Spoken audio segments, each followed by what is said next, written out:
Hey, hey, hey! How you doing, you crazy rock and rollers? It's David Connolly here, the web developer extraordinaire, back, ready to rock and roll, ready to change an industry, but more importantly, ready to change your life.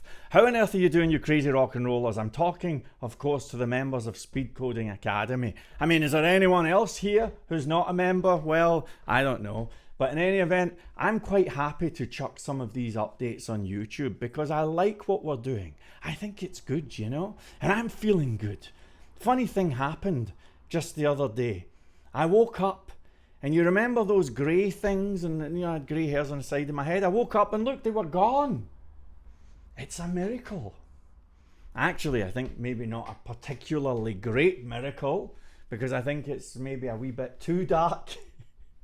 But nevertheless, once I get my eyelashes and all that tinted, it's gonna be perfection.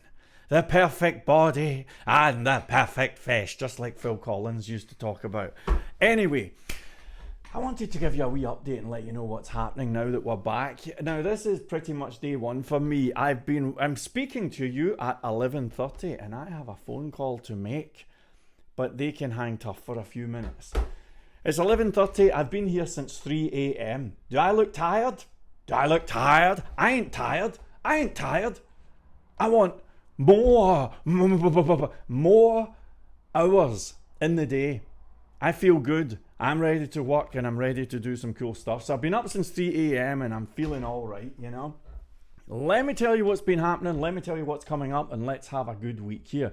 So, as I had said in a previous message, when I was over in France, I tried the code generator on a laptop. There were a couple of issues. One of the issues was that the database thing, it turns out that the geniuses who made MAMP changed the vibe so that username, hostname, password and database name is no longer good enough. They want some socket path thing, some other variable. It's awkward, it's a pain in the ass, and it's a downer. I think the new XAMPP is the same. So there are database awkwardnesses, ladies and gentlemen. That's what I'm trying to say to you. Database awkwardnesses. You can write the hostname, username, password and that, and the thing will just go, I don't know. I don't know. Yeah, well done, MAMP. Yay! Anyway. I think I have to fix that. You know, I have to do something about that. So let me show you what I've been working on. It hasn't been rendered or anything, but you know, you'll see it's a mess, but I'll show you where I am with this, right? I've been on this since 3 in the morning, actually. Now, do you remember how the code generator worked something like this, right? We would say create new app. Oh, Jiminy, am I clicking here? Hello, pardon me, it was this. The app's fine, right? Relax. But we would enter an app name. Here goes nothing. We would hit submit. And then we get asked, does the app use a database? Nothing new here. Now, in the past, if you said yes, it'd say, what's the host name? What's the username? What's the password? This was how it worked, right? But this has to change. So now it goes like this. Do you want to use a database? Yes. Enter your connection details. You click it. Look, it even remembers the name of your app.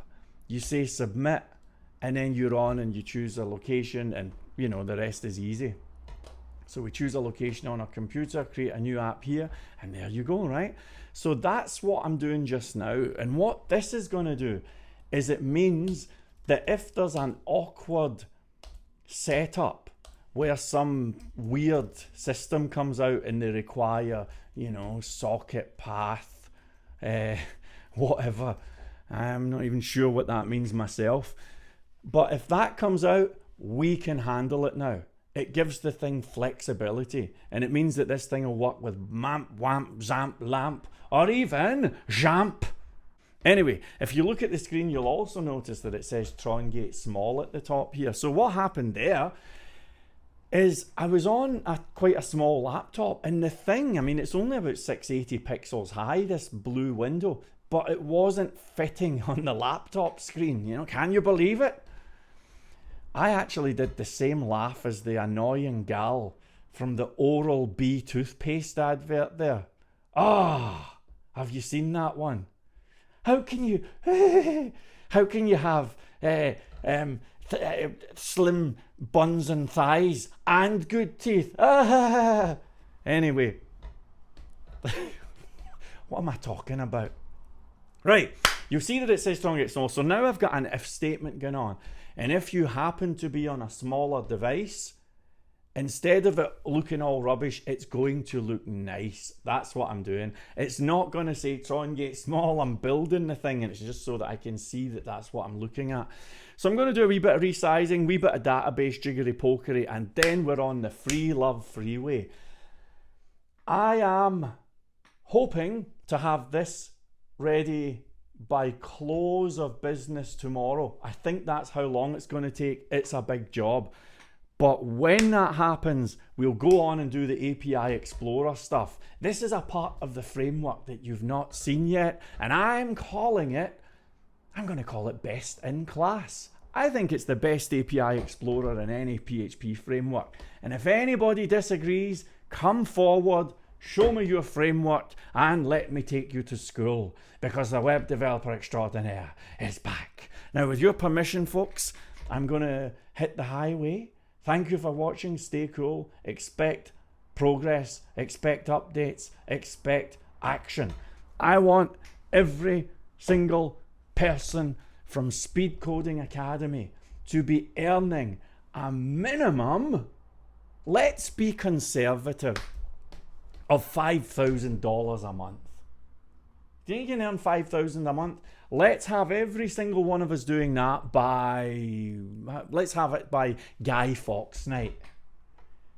And anyone who's not from the UK, you're going to just have to go on to Google for that one.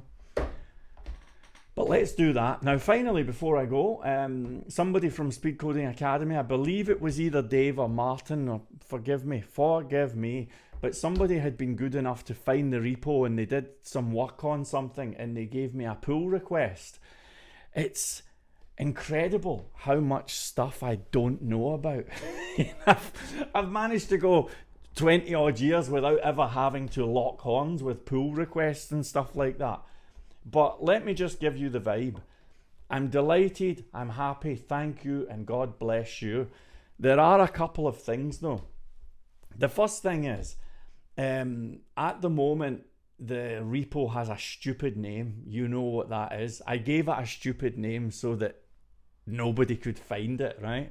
I'd like to give it a reasonable name and effectively have a new repo up there, you know? I hope you can handle that. Second thing is, people who are good enough to look at code and say, here's an improvement, and here you go. I mean, they are the salt of the earth. I'm speaking about the web development earth. They are the people who keep the whole open source gig going, and my gratitude knows no limits. But there's a problem. You see, I am eager to be cool. Always be cool. That's my slogan. ABC. Always be cool. I remember hearing, by the way, that there's a very well-known framework that shall not be named. Maybe you can ask me in private and I'll tell you. But I have it on good authority that the head honcho of this framework, that you know this framework, you know this person, he had certain people from the community working on the framework and doing these pull request things, which means, would you like to add this code to the main thing? And what he was doing, allegedly, is he was looking at the pull requests and taking the code, then putting it into his main branch as if he was the author and not giving any credit. That's uncool. I don't want to do that. I want to give people credit. I want to give people as much credit as possible. I've already said, Hall of Fame and all of that. I mean, I'm not going to give you that speech again. So I don't want to be uncool.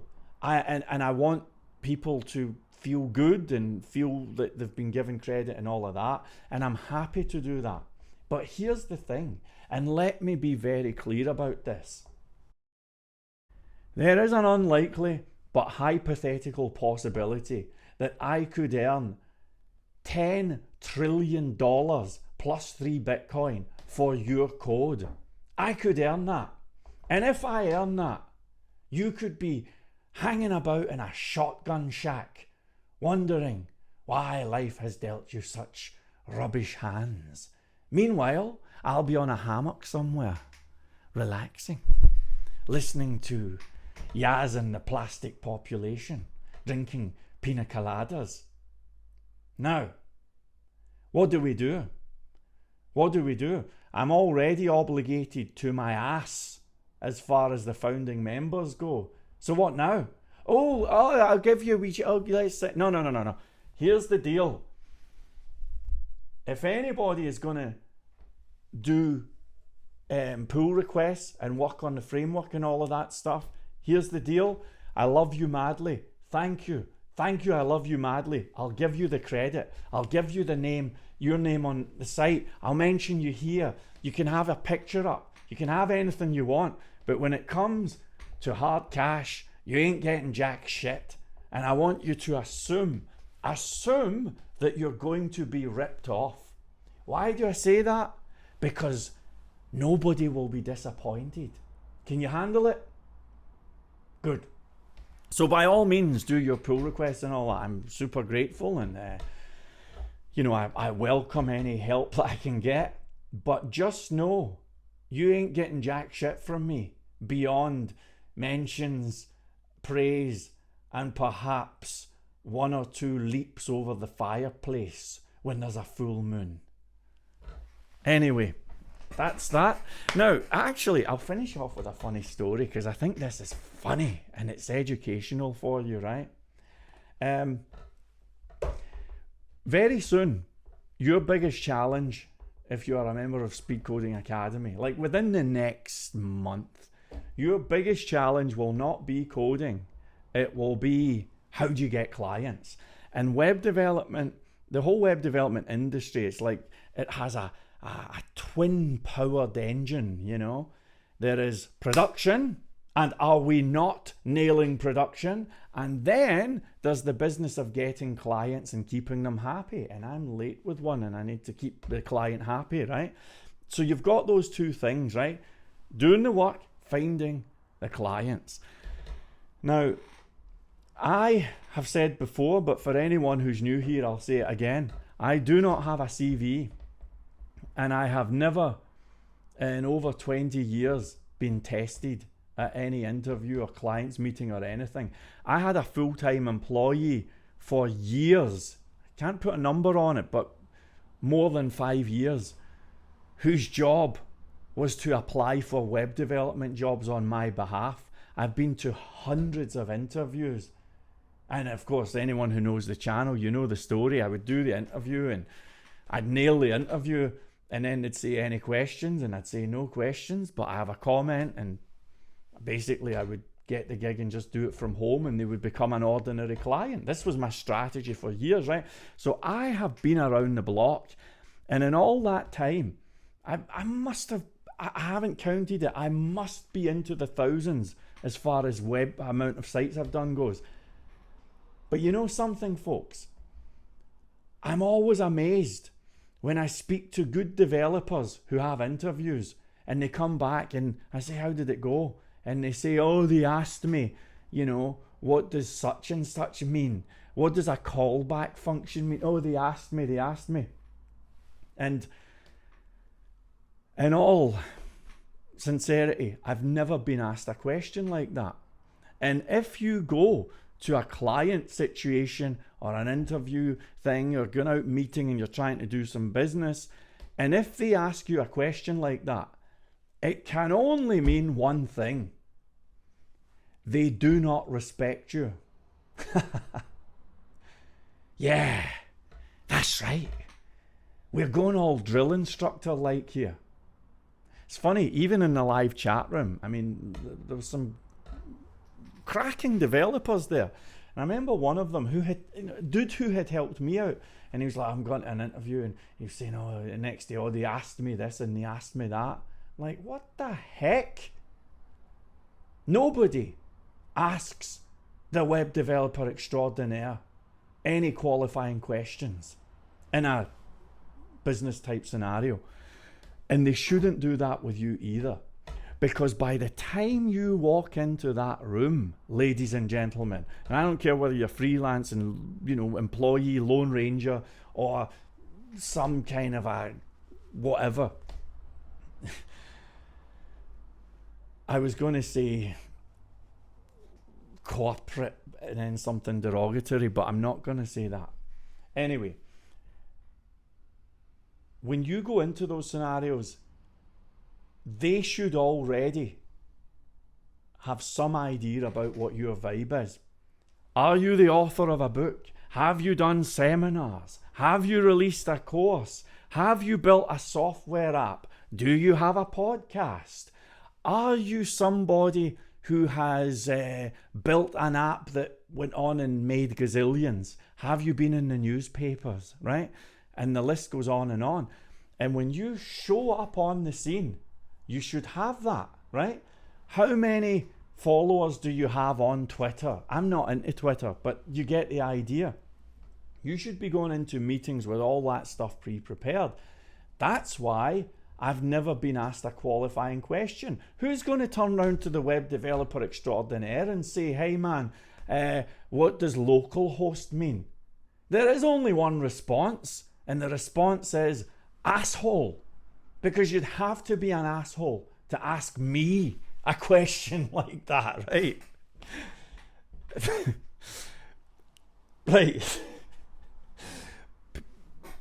People in Speed Coding Academy, ask me anything. I love you, it's fine. I mean, to test me on stuff like that. And it's the same with you. I respect you, and I wouldn't say things like that. Now, here's where the funny story comes in.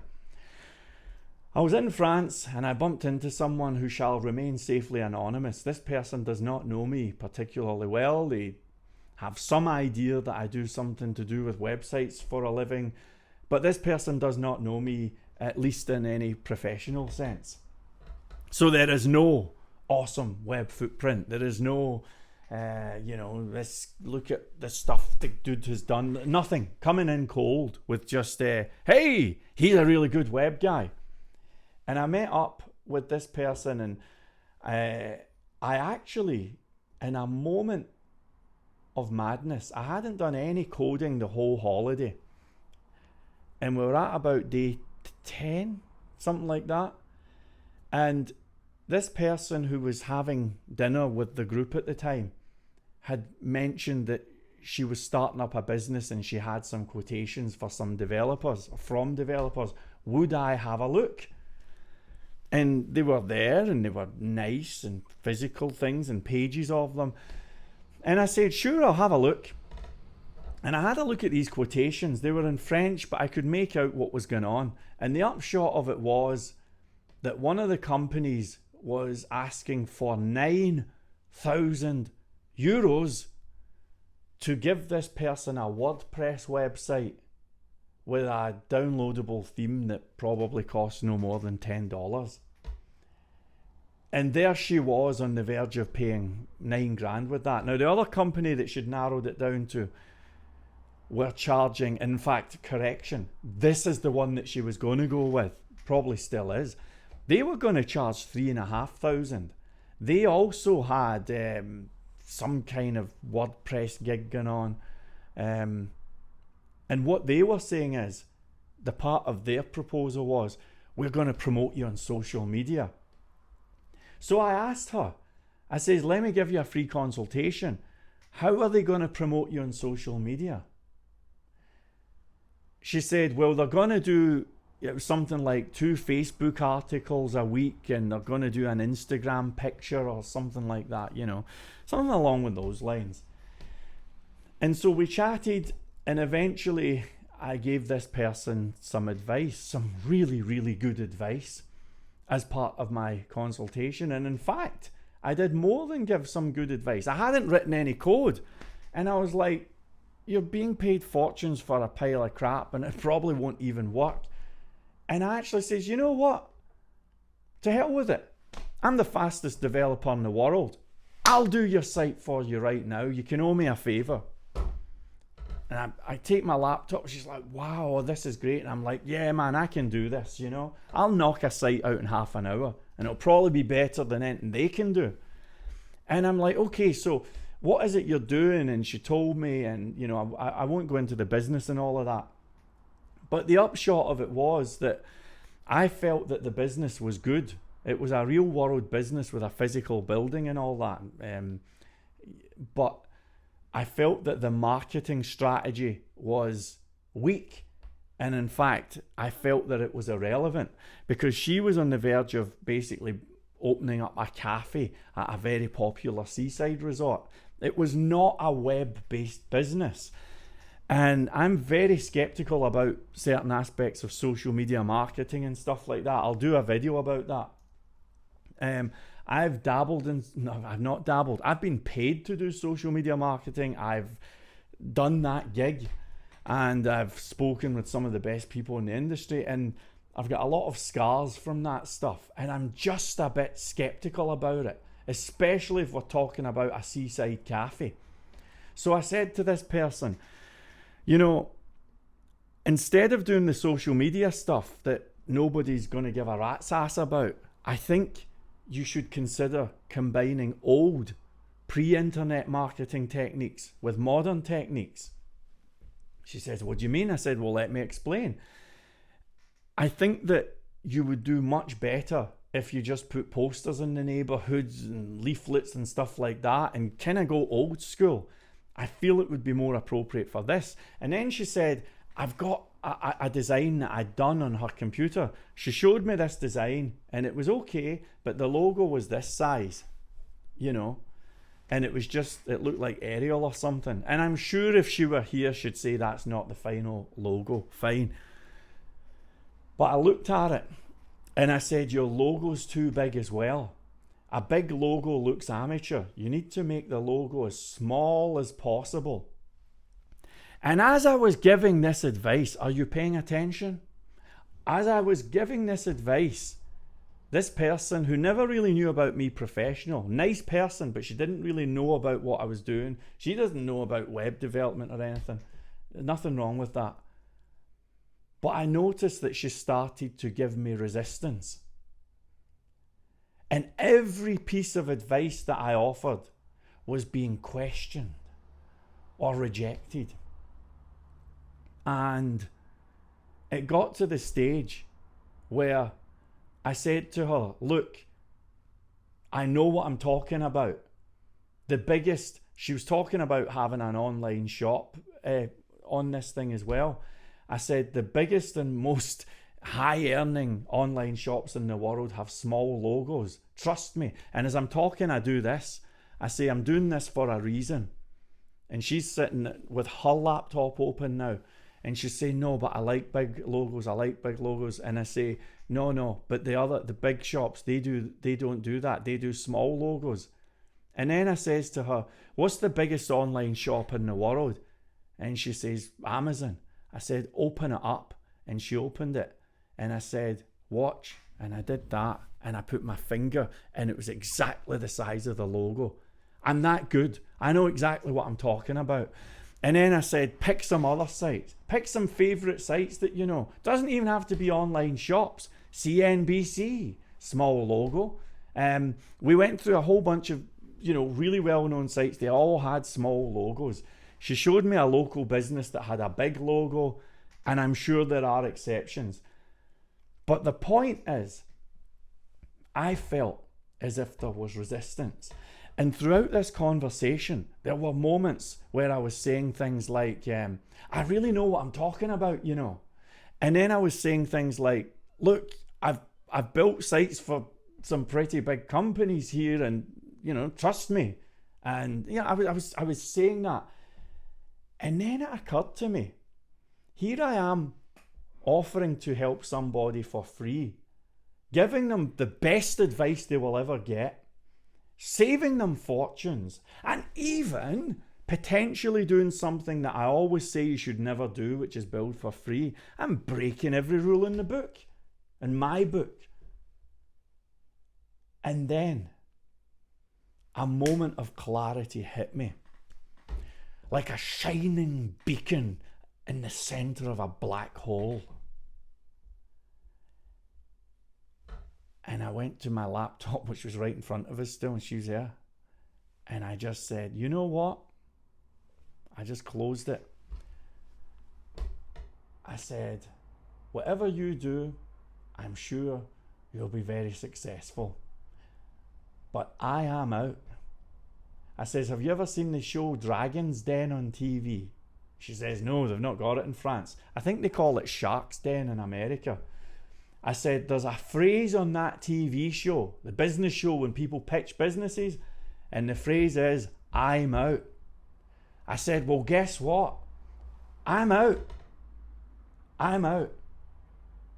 And you know something? She laughed, and I laughed, and we never spoke about it again, and everything was fantastic. This is a cool person. She's nice. She even made me a nice pillow for the flight home. You know, she's into arts and crafts and stuff. It was beautiful. It was beautiful. Now, the moral of the story is this, and there are a few, right? But the moral of the story is this. If you ever go into any kind of consultation scenario, any kind of, business pitch or a job interview or anything, and you feel as if you have to qualify yourself, you feel as if you have to say, hey, I really know what I'm talking about here. Look what I built, right? Just leave. Just leave and come and talk to me instead. Come and talk to me. Because you should not have to qualify yourself. I don't have to qualify myself. The only reason I had to qualify myself here is because it was a different country and an entirely different circumstance from usual. I'm not used to, again, I'm wearing the shades. I may as well go 100% obnoxious and annoy people. Usually when I go into a client meeting scenario or an initial meeting, my biggest challenge is chilling them out. It's chilling them out and assuring them that I'm just a normal guy. That's my biggest challenge, and that'll be your biggest challenge when you learn how to present yourself to the marketplace. Something that we've not spoken about yet, really. But in any event, that's the vibe. So, if you're wondering about any of that stuff, all I would say is that, remember, when you go to a meeting with a prospect or a client, you're not going to qualify yourself. You're not going there to say, hey, I'm amazing. You're not going there to be tested. You're not going there to reassure people that you're a nice guy. No, you're going in there to see if you can help them. That's a totally different energy. And if you can handle what I'm saying, you will be one of the richest developers on earth.